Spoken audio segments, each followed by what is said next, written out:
Mr. Hariprasad, you are essentially saying that it's great optics that he has been arrested in Belgium. It will be greater optics for the government if he is actually brought back to India, if he is actually extradited. But I get your point. You're saying the more important point is that these two, Nirav Modi and Mehul Choksi, have looted the people of India and therefore their money should come back. Matlab usse hona chahiye. Whether Mehul Choksi comes back or not, Nirav Modi comes back or not, usse matlab nahi hona chahiye. I do feel that they need to face a court of law in this country as well. But I want you to respond to what Mr. Aggarwal has been saying. We opened the show with Mr. Aggarwal. You joined us a little late here.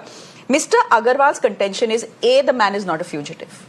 Okay. And this is something that, Advocate Parvez Memon is also saying, that technically he is not a fugitive. Number two, the fact is that he's still an accused. He's not been convicted. So he's not a fugitive. He has not been convicted. The crime against him is not established. And yet there is this sort of political witch hunt against him. Do you agree with that? What is your view on what Mr. Aggarwal is saying? No, I don't know about criminal part of the game, but he is definitely convicted in the economic offence wings. In Bangalore police, there is a charge sheet against Mehul Choksi and proving the fraud that he has committed. In Bombay, there are a lot of arbitration cases against Mehul Choksi, which were against Choksi. There are a lot of court orders. So what does it mean? Has he been convicted economically? Yes. I don't know about criminalities, whether it is a fugitive or non-fugitive. We have no idea about it.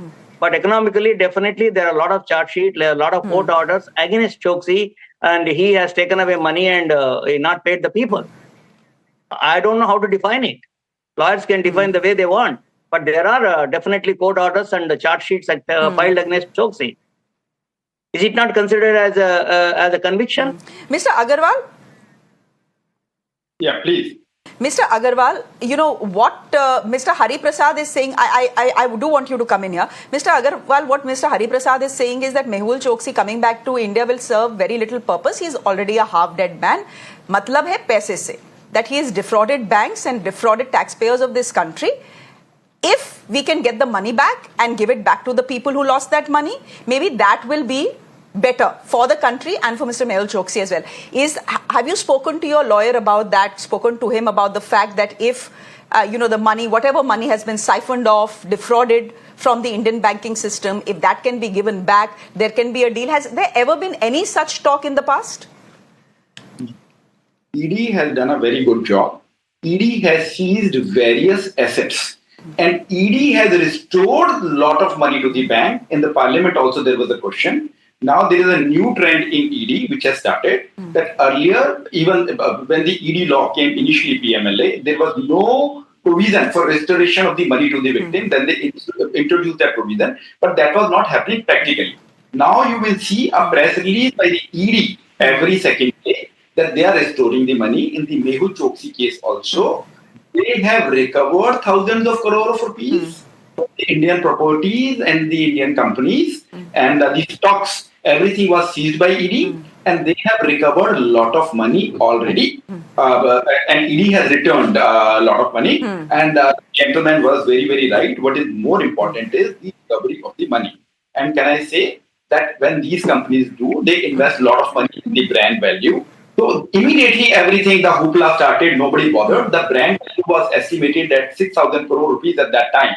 So if it was a handshake or if the industry failed or the business failed, if there was some talk that time, which Mr. Mehul Choksi tried to do, this would have been sorted out and every single penny could have been returned. My understanding is they are still recovering. I think that all the money will get recovered at the end of the day because ED is disposing of a lot of assets and everything has been frozen.